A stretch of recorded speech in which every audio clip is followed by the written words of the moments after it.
Hey there, this is Ross Izard, and this is the Backcountry Fly Fishing Podcast, where we talk about fly fishing in more interesting places. So, this is our second podcast. Last week was the first episode of Backcountry Fly Fishing.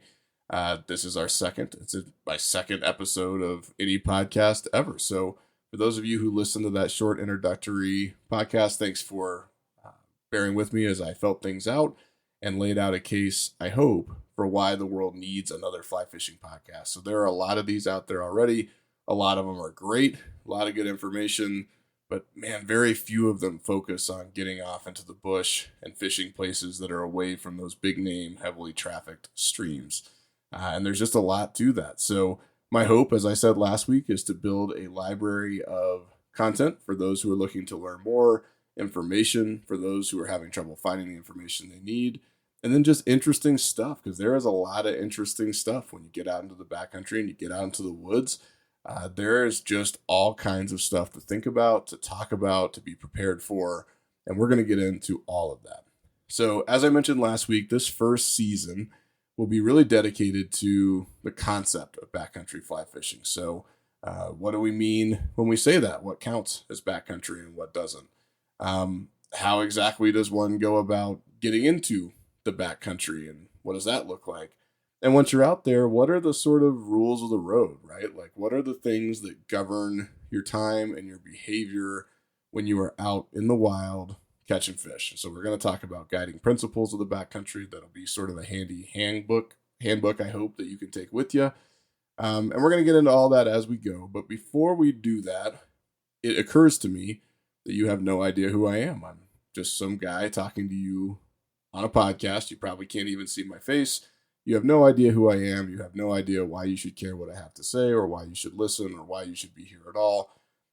And we're talking about fly fishing, which is a very personal thing for a lot of people. It is a passion for many people, including me. And there's just a lot to it about how we got into fly fishing, where that interest comes from, and our background. And so I wanted to spend this episode really going into story time with Ross. Not necessarily because you'll find my personal story interesting. You might. I hope so, because I'm going to tell it to you. But really just because I think that it may resonate with a lot of folks who are either fly fishing already or just getting into fly fishing. And I hope we'll sort of provide some background information into who I am and how we got here. And for those who are not already fly fishers, or who are not already backcountry fly fishers, provide a little bit of a roadmap for you about, where you come from, how you get there, and what all of this looks like. I'll give you the spoiler alert up front. I'm nothing special. I'm just a normal guy. I don't have a crazy outdoor background. We'll talk about that here in a second. I'm just a guy who got into fly fishing later in life than I would have liked to, got into backcountry fly fishing much later in life than I would have liked to, as my knees remind me every time I'm hiking. But I did it, and so can you. And so I want to talk about that a little bit today before we jump into some of the meatier topics. So let's do this. Let's go all the way back to the beginning. I was born and raised in Denver, Colorado, right on the Front Range. I still live in Castle Rock, Colorado, and so I spend a lot of my time fishing here, and obviously spent my entire childhood out here. I grew up with a single mom in a tiny 500-ish square foot apartment, garden level apartment. So if you've ever been in one of these, it is basically an underground apartment. So you're kind of 4 or 5 feet underground. You do have windows, but they're set up high so that you don't have a bunch of grass in your face. And they're not super duper nice, right? These are not the most expensive places that you live. I grew up in kind of a tough neighborhood. My mom worked very, very, very hard to make sure that I had what I needed. She made sure I could go to the good schools. She made sure that I had the materials that I needed, that I could participate in activities when I needed to, and she sort of made sure that I didn't want for anything. The trade-off for that, though, is that she worked a lot. So she worked about 100 hours a week. She was a paralegal here in Denver. I spent many, many, many nights underneath her desk playing with Batman action figures at her office when she was working late on a merger and acquisition. And that was just kind of the way life was. I didn't know any different at that time. But I bring all that up to say that I didn't have a crazy outdoor upbringing. So I did Boy Scouts. I went to summer camp. I certainly spent time outside when I was a kid, especially being in Colorado. But man, I was not from one of those families that was out every single weekend camping and mountain biking and hiking 14ers. That just wasn't my life. There wasn't room for it. My mom didn't do that stuff. She didn't have the time or the energy to do that stuff. And as a result, I didn't really do that stuff. I just didn't grow up with it. I spent most of my time playing sports and playing video games and hanging out with my friends and riding bikes. Very little time comparatively fishing. When I did go fishing, it was kind of what you see in the cartoons. It was bait fishing, right? I'd go out with a couple of guys or another family, and I would stick a worm on a hook, and I would hang it underneath the bobber, and I'd lob it out in the lake, and I would hope that something would eat it. More often than not, something didn't eat it because I was fishing these really big reservoirs out here on the Front Range. Every now and then, though, we'd get lucky and we'd catch a fish. I couldn't tell you what kind of fish it was. I probably didn't treat it right. Unfortunately, I probably killed a lot of fish accidentally during this time of my life. And really, I just didn't know what I was doing, right? So maybe I would take it home and we'd cook it up, but it usually didn't taste very good. But fishing was just sort of a fun distraction that I did 2 or 3 times a year, and it wasn't a huge part of my life. So fast forward to high school, same story. I just did not really get into this stuff. I finished high school without really spending a lot of time outdoors, a lot of time just studying and doing sports and all of that kind of stuff. So I kind of skipped all those teenage years where a lot of people were starting to fly fish now. And then I went to college. So I went to CU Boulder. I did political science up there. Poli-sci, as most of you know, is a completely useless degree. It was especially useless in 2008 when I graduated and the entire economy was flatlining. And so I spent a number of years working service jobs. I worked in hotels as a bellman, as a valet, made tips. I made about $4.75 an hour, worked shifts, went to school, did my thing, didn't have a lot of time for anything else. Maybe I skied occasionally, but again, not really any fishing, not really anything that I would consider to be serious wilderness experiences. So finished that up, went to grad school at CU Denver, got my degree in public administration, my master's degree, I should say. And that led me into what I do now. So I work in government relations and legislative and regulatory work now for clients, mostly nonprofits all across the country. I own my own firm, which is great. It gives me the ability to be flexible with my schedule, to record podcasts, to go fishing in the middle of the week when I want to. And it provides me with the opportunity to pursue other passions like this one. But it also comes with a lot of stress, right? It comes with a lot of just long hours and tough people and tough situations and high stakes. And being able to cope with that has been very important to me, but I didn't know how to do that when I first came out of high school and out of college. Even out of grad school, I just didn't have those skills. So as I mentioned, I wasn't, I had hobbies, but they weren't super passionate for me. They were just things that I did when I had free time, which was rarely. And as a result, I kind of came out and I was working myself to death. I was putting on weight. I wasn't doing right by my kids. I was unhappy. I was probably depressed, although I didn't go talk to anybody about it. If you're feeling depressed, you should go talk to somebody about it. I did not. And so I spent a bunch of years just kind of not doing great, to be honest with you. I was on track to become one of those guys who gets himself into a professional life and a family life and then just sits down in the road, crosses his legs, and gives up. And I hated that. So I was kind of on the lookout for something, but most of my 20s, there was nothing like that. I just didn't get into anything. I skipped all of those really good years. And it wasn't until my early 30s that I finally was introduced to fly fishing. Now, my dad had taken me fly fishing many, many, many years ago when I was a little kid. A couple of times. I very vaguely remember it, but it wasn't an experience that really stuck with me. It wasn't until I went on a work trip one year to Jackson Hole, Wyoming, that it finally got me. So I went up there. I was with a nonprofit who is still a client of mine. They do great work. And there were a bunch of donors, people who are engaged in philanthropy at this sort of retreat in Jackson Hole. And one of them decided that as one of our activities one day, we were all going to get on drift boats and we were going to go float the Snake River and have a half-day guided float down the river catching trout on a fly rod. And I thought, okay, that's cool. I mean, I like fishing. I still was going fishing occasionally at that time. And so I went. I didn't have a lot of expectations. I got on the boat, made a fool of myself trying to cast like most people do who are new out there. And if we're being honest, most of us who've been doing it for a while don't look great all the time either. And we floated this river. And I tell you what, there was something about floating down that river, slinging that dry fly out there. It was a little parachute Adams in retrospect, although I couldn't have told you that then. Listening to the guide tell me to mend, and listening to the guide tell me when to set. And I couldn't see the fly, right? It was a tiny fly and brand new. I couldn't see that thing. And so it was like magic to me. I would throw it out there. It would touch the water. A fish would eat it, although I wouldn't see it. The guide would say set, and I would feel this incredible weight and this incredible power on the other end of the line as the fish took the fly and ran down the river or up the river. And it was just magic, man. I loved being on the boat. I loved being on the river. I loved the sound that the water made. I loved the way it smelled and that kind of rich, moist smell on the banks. I liked the way the trees whispered in the wind. I just loved everything about it. I loved the fish. They were beautiful. They were strong. They were fun to catch. And it was just an amazing, amazing day. I would say it was me and one other guy on the boat with the guide. We probably caught, I don't know, 10 or 12 fish in like 5 hours, which today would be considered a pretty low catch rate for me. But at the time was amazing, right? Especially because it's like magic. You throw in this teeny tiny bug that you can't even see in the water. And then bada bing, bada boom, you got this big, beautiful trout in the net and you're holding them up for pictures. And it just was incredible.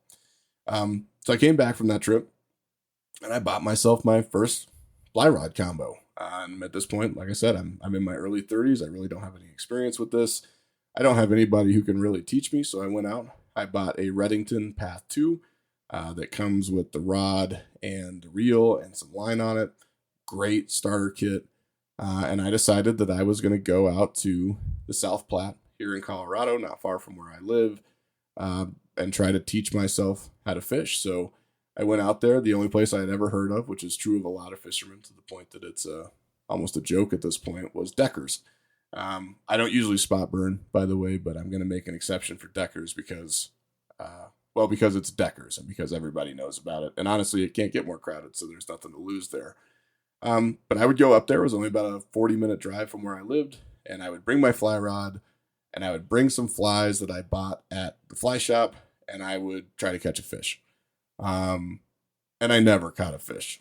Ever, right? I would throw here, and I would throw there, and I would try different things, and I would change flies, and I would just sling that indicator nymph rig around. And at this time, this is all I knew how to do, right? The whole game for me was indicator nymphing.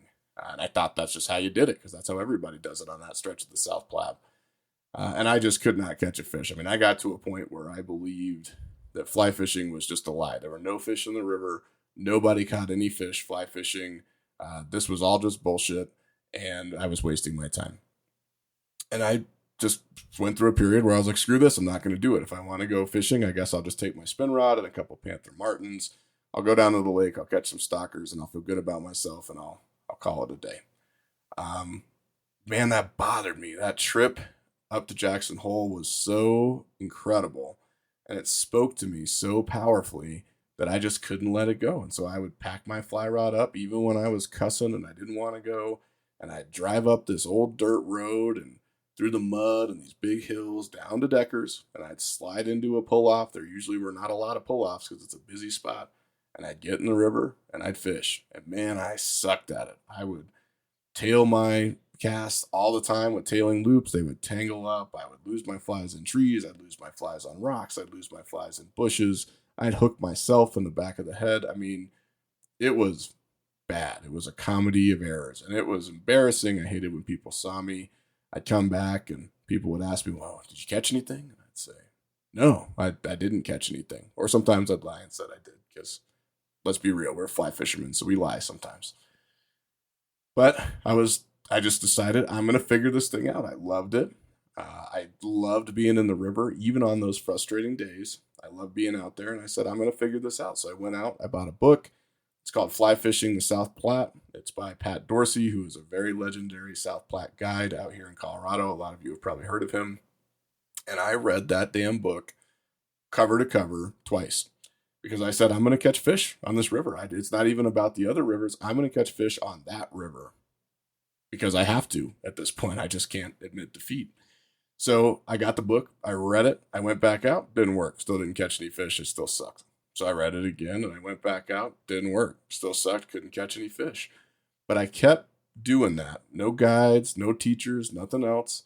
Until one day I had a size 22 zebra midge tied on the bottom of an indicator rig. I have no idea how deep because I didn't know anything about that at that time. I don't even think it was a beadhead nymph, so it's sort of a miracle that I caught anything.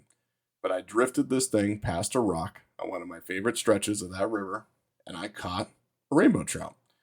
It was probably a stock rainbow trout, so the lower South Platte, sort of above Strontia, tends to be more of a put and take fishery. There are stocked fish in there as opposed to the wild ones that you find further up, closer to the town of Deckers and in Cheeseman Canyon. And I caught this fish, and he was ugly, right? His maxillary process had been ripped off. He was all beat up from being in the hatchery, and just, he was just a shitty fish. But I got him, and I brought him in, and I took some pictures, and I felt like I was the king of the world. I mean, it was the greatest feeling I think I have ever had in my entire life. The fact that I caught this one fish and I got to document it and show that I did this thing on my own by myself. And man, as good as Jackson Hole was, that was the moment that I think fly fishing really got me. I mean, it sank into my soul, it sank into my spirit, and it became part of me. I know that sounds kind of cheesy and a little cliche, but that was the moment. That was the moment that I really truly fell in love with the sport as something that I wanted to do long term and not just something that was fun on a vacation. So I developed from there, right? I learned how to fish from there all along the South Platte, primarily in the Deckers area. That is a tough, tough fishery for those of you who have been out here in Colorado. It's extremely technical. It's catch and release only in a lot of sections. There are people who have been fishing that same stretch for 30 years. There are fish in there who have probably been caught 200 times and have a PhD in what not to eat. It is a very difficult stretch of stream, very difficult. And I would fish it all year round. I'd fish it in the summertime. I'd fish it in spring during runoff because I didn't know any better. And it's kind of a miracle I didn't die. We'll talk more about runoff in one of these episodes here in the future. And I'd fish it in the winter. I'd go out there in the dead of winter in these sunless canyons when it was, 10 degrees outside, and the water is 36, 37, 38. And I'd stand out there and I would freeze my feet to the point of probably nearly frostbite. And I would fish until my fingers hurt so bad I couldn't tie the knots. Sometimes I caught fish and sometimes I didn't, but I just kept going. And man, I loved it. I loved the drive up there. I loved the way the river looked. And I got to know every single nook and cranny of the South Platte that existed. I just knew everything, all the way from Strontia to Cheeseman Canyon and then eventually up into Cheeseman Canyon. I just knew every piece, and it was an incredible experience. And over time, I don't know what happened. I was reading a lot at the time, a lot of blogs, a lot of podcasts, YouTube videos. But eventually the self-teaching thing started to kick in, right? And I'm sure it took longer for me than it did for somebody who had someone to teach them.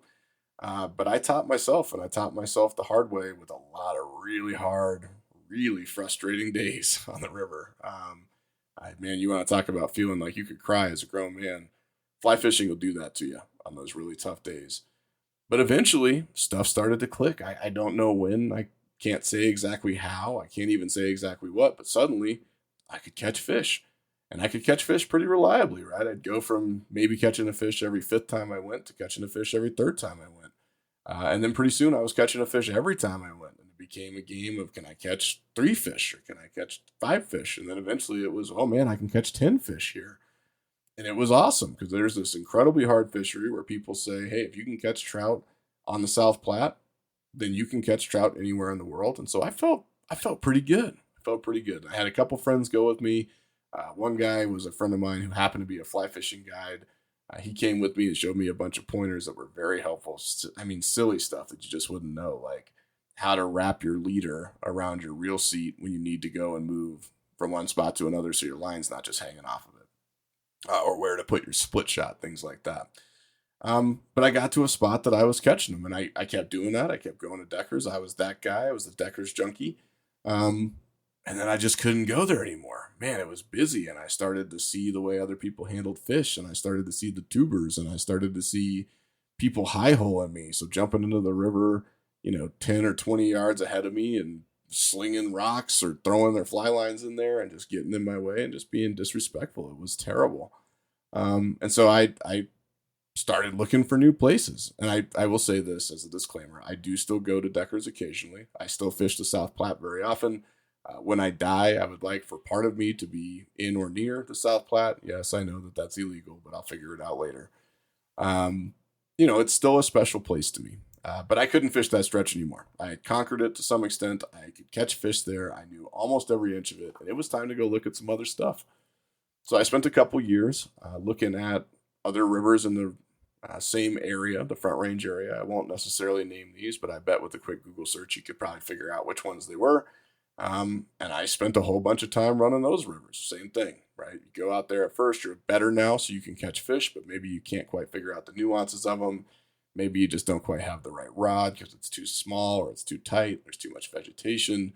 But either way, I went out there and I did that. So now I was fishing 5 or 6 rivers. And this is when fly fishing for me became more than just a passion, right? So I loved it from really the very beginning, and I was passionate about it from the very beginning. But this was the season where I started to need it, right? So I'd have a hard day at work, and man, I needed to be in the river. I just needed to. Or something bad would happen and I was sad or whatever, and I needed to go to the river. I needed to be in the water.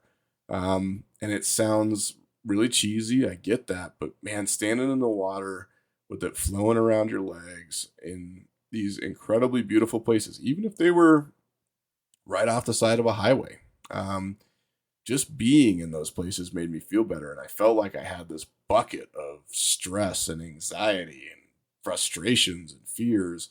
And I would take the bucket to the river and I would stand out there and I would fish. I'd get into that rhythm of the casting and the rhythm of the catching and everything else. And I would just dump this metaphoric bucket of shit that I didn't want to deal with into the stream. And the stream would just take it and wash it away like it does with everything else. And I would come back as a better father, a better employee, a better strategist. I was better at everything. It made me a better person. And it became a central part of my life from there. So you can probably guess how the rest of this goes, right? Same path. I got to know those rivers very well. I still love them. I still go out there on a lot of weekends if I just need a quick trip. But I was like, what's the next thing? These are cool rivers. Where's the next one? So I started going a little further afield. Maybe now I drive 30 minutes instead of 20 minutes. Or maybe I do a 1/4-mile hike from the truck to get to something that's a little bit new that maybe I haven't touched before. And that was a lot of fun. And then I started getting into this habit of always wanting to go new places. I didn't want to go to the same old places, especially if I had a whole day set aside to fish. I'd go and do it. And I would go find these new places. And it was like if you could drop a pin in the map, right? Starting at the South Platte and where I live, and then these sort of slowly expanding circles, like the rings on a tree.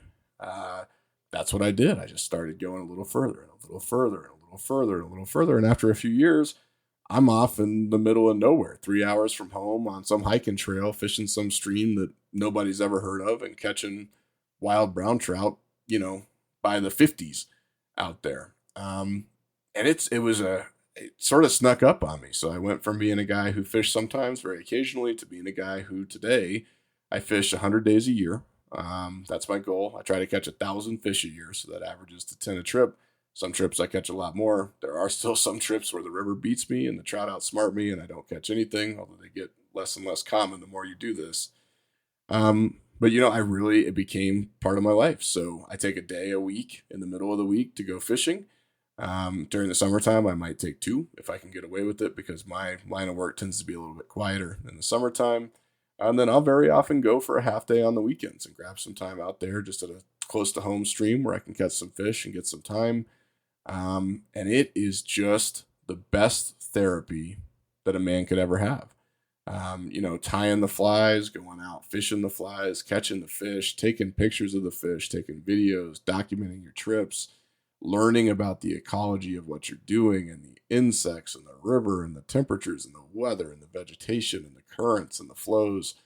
I mean, it is just this incredible pastime where even if you maybe start getting bored of one aspect of it one day, you've got 50 other things that you can go look at, and there are whole books written about it, and you can dive down into, as far as you want into those things. And you can stay at the surface level. That's okay. A lot of people do.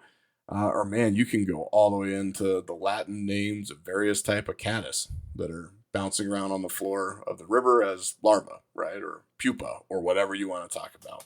And I think that's one of the things that makes fly fishing so incredible, is that it is just this easy to learn, maybe, although not for me because I'm exceptionally stupid and have a lot of trouble with it, but hard to master. And if you really want to master, if you want to understand what you're doing, right, in a way that it goes beyond just catching fish to understanding why you're catching the fish, understanding where you're catching the fish, and understanding the fish themselves, it's a lifelong pursuit. And it is this crazy confluence of art and of science and of spirituality and of emotion that is just, I'm sure there's something else out there that looks like it, but man, I haven't found it. I have not found anything that even comes close to what I get out of fly fishing.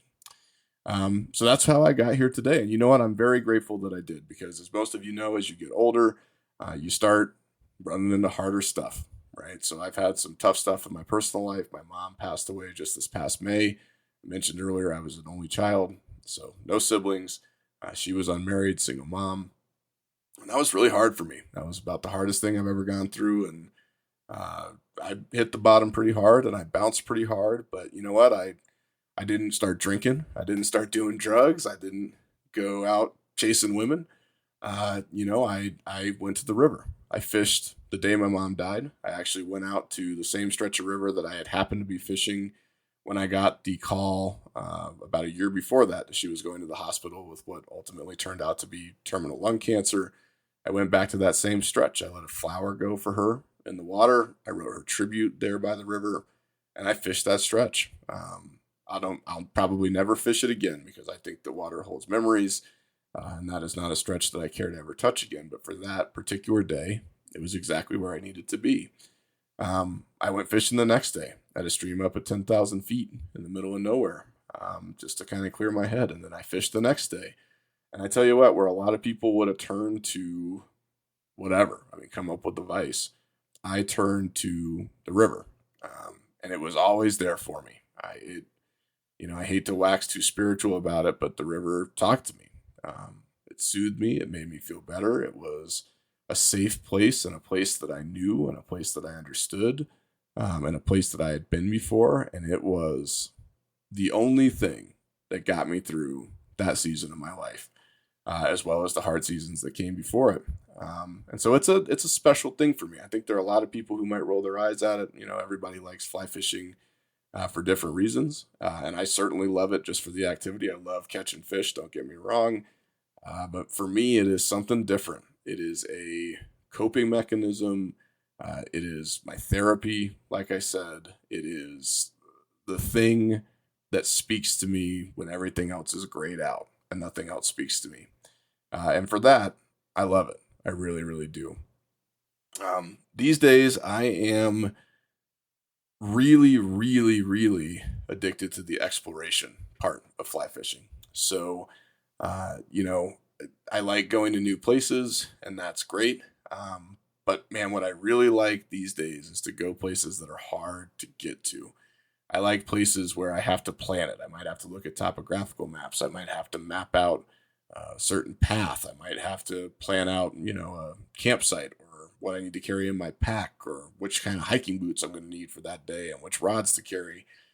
But I love the idea of getting into stuff that I have never seen before, that really, comparatively speaking, very few people have ever seen before, and just experiencing those wild places, and being out there in nature as God intended, alone most of the time. I fish solo most of the time, pretty much all of the time, actually, for most of my career, and it's an interesting way to meditate and to be alone with your thoughts. And especially in those far off places, which can be pretty desolate and pretty empty, you get to know yourself real well. And you have to sit with a lot of thoughts. You have to sit with a lot of stuff that you might like or you might not like. And there's a lot of whispering that gets done out there in your head and from the river and otherwise that you just wouldn't hear in a more crowded area or a more populated area, or if you were out there with somebody else. And it's quite an experience. You learn to be comfortable with yourself and with your own company. And honestly, I think that that is one of the skills that in modern life so many people lack. We just can't be alone. We can't be with ourselves. We don't like ourselves. We don't understand ourselves. You can't do that out in the bush, right? You got to trust yourself. You have to know yourself. You have to believe in yourself. And it is this sort of crazy journey into self-love and self-trust and self-discovery that I just don't think you get from anything else. And if I'm being honest, I don't think you get it from just regular fly fishing in one of those big name rivers with a million other people around you. I just don't think you get it. There's something about the risk of being miles and miles from your truck and from civilization and cell phone reception that just forces you to live at a different level and puts you into a different space and a different mindset, and ultimately starts to develop this kind of rugged independence. I read this very interesting book a while back. It's called An Entirely Synthetic Fish. Cannot remember the author's name at the moment, but if you Google An Entirely Synthetic Fish, you'll find it. It's really about stocking programs in the U.S. and how rainbow trout came to be sort of everywhere after they were found in the McCloud River in California. But the book really starts out with a conversation about why stocking began in the first place. And the reason really wasn't for sport. There were some people who wanted to go catch fish, and that was kind of part of it, but there wasn't a big industry around it at the time. It wasn't what fly fishing is today. Instead, the government wanted people to fish and to have fish to catch because they believed that being outside, being fishermen, being woodsmen created better people, created better men, created better outdoor people, created better citizens. And they believed, as I believe today, that being outdoors, especially in those areas, just develop something in you that you probably could develop somewhere else, but I don't know if you could develop it quite as effectively as having to rely on yourself outside. So that's how we got here. This is who I am. I fish, as I said, 100 days a year. Almost every single one of those is at a new place. I might repeat places year over year once or twice. There are a few very special places that I might go to 3 or 4 or 5 times a year, including a couple stretches, more remote stretches of the South Platte. But for the most part, I'm always looking for the next thing, in part because I just am addicted to it and I love the process and I love going out and finding it and I love experiencing it and having that as a memory that I get to keep forever. And in part because I love the challenge of it, right? So I don't get to just go back to the same hole that I went to last week and that I went to the month before that. And catch the same brown trout who's living under the same rock, eating the same fly that he did about this time last year. Every river's different, right? And being able to go out to those places and adapt to what you're seeing and fold yourself into the ecology of the place and understand it, understand the biology, understand what's happening around you, and catch fish even though you have never touched that piece of water before. You've never seen it. You probably haven't read about it. A lot of these places don't have anything written about them. You just have to go out using the knowledge of all these other hundreds of places you've been and put it together in a way that you can figure out this new place, that you might be the first guy to fish it this year. You might be the first guy to fish it for the last 10 years. Who knows? And man, that is really special. And it makes you a better angler. It just does. You are a better angler for being able to fish new and different water and solve novel problems related to the very intricate details of each individual stream or each individual lake. You are a better angler for that than you would be just going back and fishing the same slots or the same spots that you have been for 10 years. Nothing wrong with that. If that's what you like to do, more power to you, but I won't be joining you, right? I've got stuff that I prefer to do, and new stuff is the biggest thing like that. So as far as why you ought to listen to the podcast, you can probably tell that, I can be, a little spiritual and a little sentimental about this stuff. You might hate that. And if so, that's okay. I tend to get a little bit bored and a little frustrated with folks who treat fly fishing like it's a factory occupation or something that is just a process, right? So the highly technical, highly tactical stuff, obviously that's part of it, right? And I do find that stuff interesting and I like to learn it, but that's not all of it, right? The actual fishing part for me is probably only about 30% of the experience. The other parts are the spiritual side of being out there and being in the water and being near the water. A lot of it is the mental health side of being out there. And there's a ton of good research. We'll actually get into this and I hope do a dedicated podcast on it one day. But a ton of research out there about what being in the wilderness means to people and how it can help folks that are struggling with depression and PTSD and a whole bunch of other things that are beating them up. They go outside, they spend some time fly fishing, and they get better. It starts to help them. It's a really magical thing. And I believe in that very strongly. So, if you are looking for just pure tactics and pure everything else, then there are a lot of podcasts where you can go and do that. And we are going to get into some of that here, particularly as it relates to gear and hiking and navigation and safety and all of those things. But I also really want to weave into the podcast sort of my heart for fly fishing and what the sport means to me and what the fish mean to me and what the places mean to me. And I think for folks who are really interested in the backcountry, people who really want to do this is the way they want to fish, no matter where they are. They're probably maybe in the West, where I fish. Maybe they're out East. It doesn't matter, wherever you happen to be. Maybe they don't even live in the U.S. Who knows? I think for people who really want to do this, you're going to understand what I mean, right? I might not be able to articulate it perfectly. I might not be able to say it exactly right, but you're going to understand what I mean when I talk about these other aspects of the fishing game and particularly the backcountry fly fishing game that speak to you and that sing to you. I heard somebody say one time that, sometimes stuff just doesn't sing to you. And there are a lot of activities out there that just don't sing to me. But man, fly fishing does. And if it sings to you too, then I think you're really going to enjoy this podcast. I think you're going to enjoy where we go with it. I think you're going to be able to take a lot of the stuff, both from an informational sort of practical standpoint, but also from a mental and emotional and a health standpoint, and apply it to your own fishing trips, apply it to your own life. And my hope is that if fly fishing is already to you what it is to me, that your bond with the sport and with the places and with nature will grow even stronger. If fly fishing is not that for you yet, but you would like it to be, you're attracted to the idea of something that could fill that sort of role in your life, maybe you'll learn how to do that, right? And maybe you'll be able to put together some pieces that will help you get something in your life as powerful as what I've found. And ultimately, that's what I want, right? I want people to be able to experience and enjoy fly fishing and the backcountry in a way that helps them and serves them and nurtures them the same as it has for me. That's my ultimate goal. So that is my story. There's a lot more to it. Obviously, I could bore you with a lot of details, but that's where I came from. That's how I got into the sport.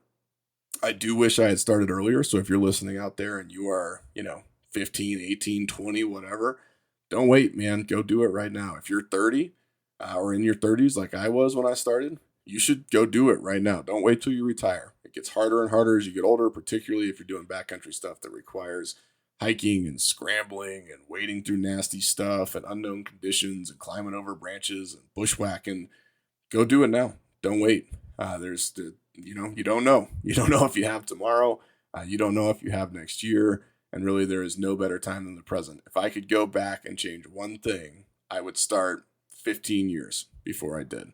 And I would be much further ahead even than I am now. And I wouldn't have had to go through that long stretch in my 20s where I just didn't have this thing. I had to find other very much less effective ways to cope. So that is what I've got for you today. You can find it interesting. You can hate it. This will be the only time that I ever bore you with 39 minutes of my personal story and my personal thoughts. We'll obviously talk more about it as we go.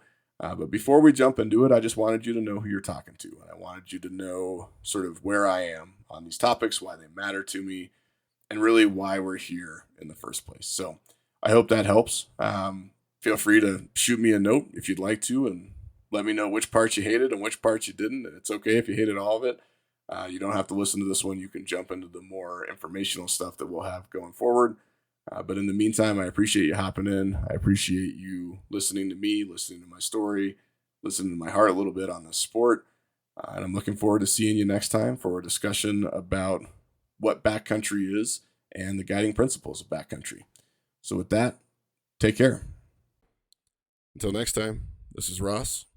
Maybe I'll see you out there, but hopefully not.